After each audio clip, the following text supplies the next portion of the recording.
केलेलं आहे. Sir SP होते आणि मी ॲडिशनल SP होतो. बरेच गडचिरोलीमध्ये नक्षल भागात काम करताना म्हणजे लाईफ आणि डेथचे डिसिजन पण घ्यावं लागतं. म्हणजे बरेच टेस्ट डिसिजन सोबत घेतलेले आहे.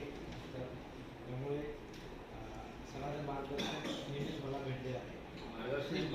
चार हँडओव्हर करताना सुद्धा हे म्हणजे समतोल आहे सगळ्या गोष्टी एकदम साहेबाची चॉईस आहे. आता बोलणं थोडं समतोल आहे कारण सोबतच काम केल्यामुळे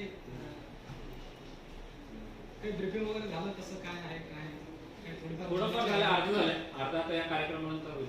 जिल्ह्याची काही आयडिया वगैरे थोडीफार काही ते सरांनी ऑलरेडी मला मीटिंग दिली आहे आणि अजून सुरू आहे. अजून खूप दिवस आहेत आपल्यासोबत आणि बाकी अधिकाऱ्यांशी भेटू, पत्रकार मित्राशी आपण नंतर परत चर्चा करू. बाकी जसं फीडबॅक येईल सगळी माहिती घेण्याचं काम केलं जाईल.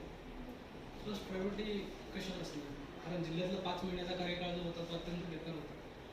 संपूर्ण राज्यामध्ये जिल्ह्याचं नाव झालं होतं वाईट गोष्ट म्हणून नाव झालं होतं. मी जसं ती गोष्ट बऱ्यापैकी आता साहेबांच्या कार्यकाळामध्ये मॅनेज झाली.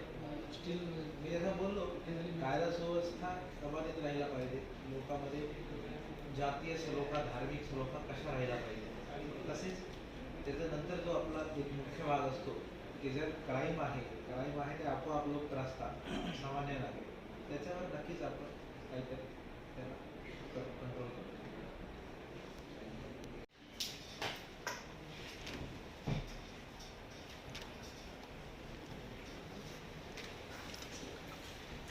बस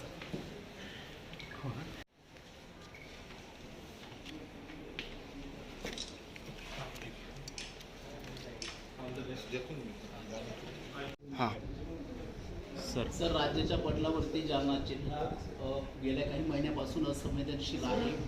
त्यात मागच्या 5 महिन्यात चांगलं काम झालं आहे. तुम्हाला जालन्याबद्दल काय वाटतंय आणि कशी तुमची कामगिरी असेल पुढे पोलीस दल कसं हँडल करणार असेल?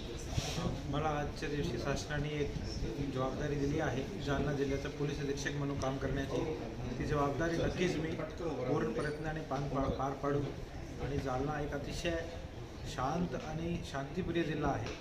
एक प्रोग्रेसिव्ह आणि इंडस्ट्रियल जिल्हा म्हणून जी ओळख आहे आणि तीच ओळख कशा कायम ठेवली पाहिजे ही प्रशासनची पोलीसची आणि नागरिकाची सर्वांची जबाबदारी आहे. तर सर्वांना सोबत घेऊन सामान्य नागरिकाच्या प्रश्नाला कसा आपण सुटका आणू शकतो यासाठी माझा प्रयत्न राहील. आणि कसा या जिल्ह्याच्या जातीय सलोखा असो कायदा सुव्यवस्था असो आमचे पोलीस फोर्सचा मनोबळ असो किंवा जिकडे गुन्हेगारीवर कंट्रोल असतो त्याच्यावर शिस्तबद्ध पद्धतीने सिस्टमॅटिक वेमध्ये आम्ही काम करतो. Thank you sir. त्यावेळेसची जी परिस्थिती होती मोठ्या प्रमाणामध्ये जास्त मनभेद झालेले होते.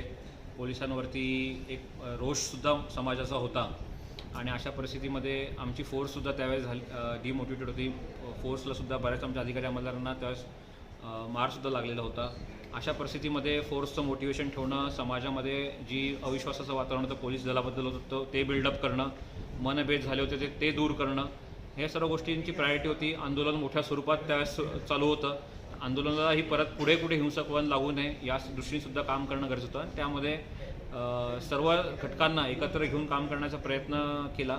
संवाद अतिशय चांगल्या पद्धतीने सर्व स्तरावरती म्हणजे आंदोलक असतील, कोर कमिटी असेल, शासन स्तरावरती असेल, आंदोलक आणि शासनामधला जो दुवा म्हणून काम करणं होतं. म्हणजे बऱ्याच वेळा पोलीस अधीक्षक म्हणून आपण फक्त कायदा सुव्यवस्था सांभाळतो परंतु आता चर्चेच्या मध्ये सुद्धा शिष्टमंडळासोबत अशा वेगळ्या स्वरूपाचे रोल यावेळेस या काळामध्ये करायचा संधी मिळाली आहे. त्यासाठी मी शासनाचा आणि सर्व आंदोलकांचे सुद्धा मी आभार व्यक्त करतो. सर्व स्तरावरनं विश्वास ठेवल्यामुळे हे काम करणं शक्य झालं आणि आज शेवटी निघताना जालनावासीयांनी जे प्रेम दिलेलं आहे भरभरून दिलेलं आहे ते मी सोबत घेऊन जात आहे.